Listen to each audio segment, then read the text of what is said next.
Welcome to the Manila Bulletin Daily Rundown, where we bring you the latest stories that matter to Filipinos straight from the heart of the Manila Bulletin newsroom.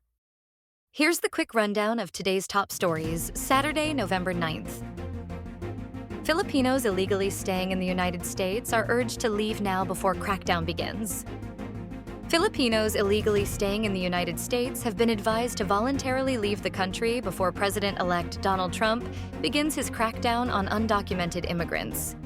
Philippine Ambassador to the United States, Jose Manuel Romualdez, on Friday, November 8th, advised Filipinos who cannot get any kind of status, yet not to wait to be deported.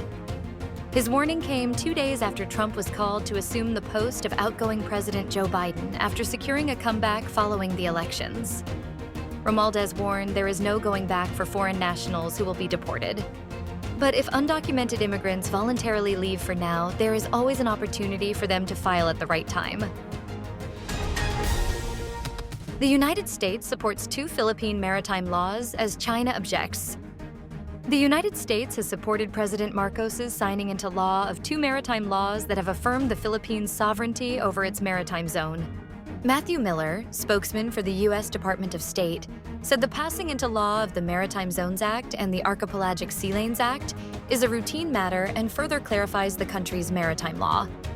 It aligns Philippine domestic laws with the 1982 Law of the Sea Convention and the 2016 Arbitral Tribunal ruling, and defines the Philippines' internal waters, archipelagic waters, territorial sea, contiguous zone, exclusive economic zone, and continental shelf in line with the convention.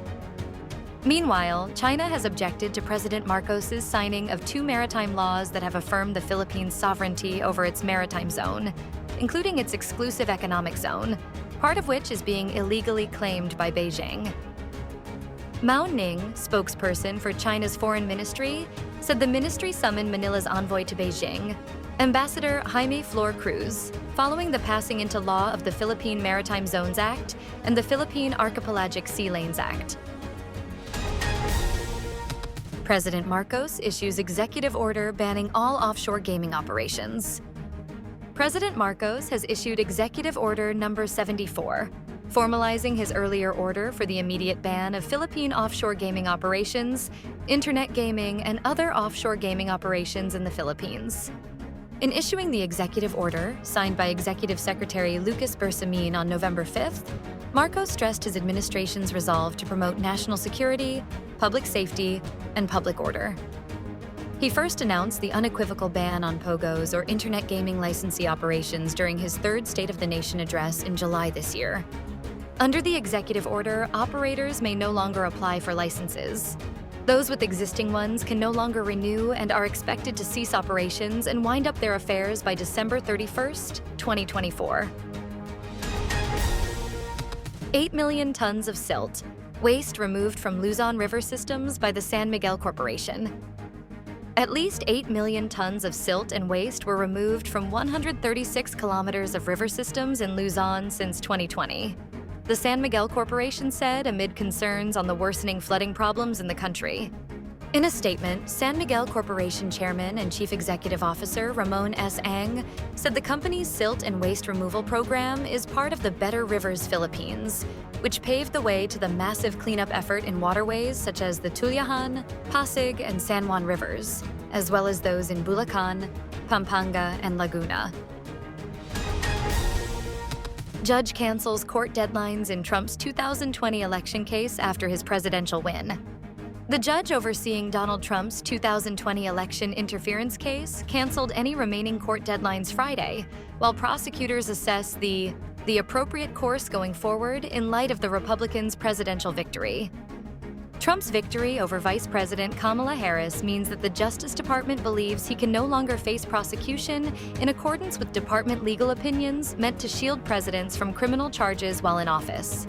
The Supreme Court in July ruled that former presidents have broad immunity from prosecution and sent the case back to Chutkan to determine which of the allegations in the indictment can move forward.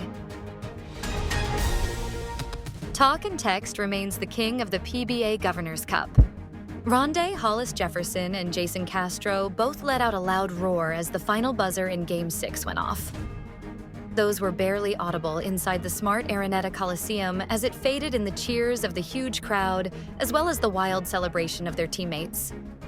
The dynamic duo presided over a huge fourth-quarter assault as the Tropang Giga asserted their mastery over Barangay Ginebra Kings, 95-85, to retain their crown in Game 6 of the PBA season, 49 finals at the smart Araneta Coliseum on Friday, November 8th. TNT trailed by double digits in the second half following a timely explosion from RJ Abarrientos, but showed the championship poise in the endgame to turn back Ginebra and earn the franchise's 10th title. Queen Bey makes Grammy history. Welcome to Beyoncé country. When it comes to the 2025 Grammy Award nominations, Cowboy Carter rules the nation. She leads the nods with 11, bringing her career total to 99 nominations. That makes her the most nominated artist in Grammy history. If Beyoncé wins the Album of the Year, she'll become the first Black woman to do so in the 21st century. Lauryn Hill last won in 1999 for The Miseducation of Lauryn Hill, joining Natalie Cole and Whitney Houston as the only Black women to take home the Grammy's top prize. Stay updated with the latest news. Visit our website at www.mb.com.ph or follow us on social media. Thanks for tuning in to the Manila Bulletin Daily Rundown.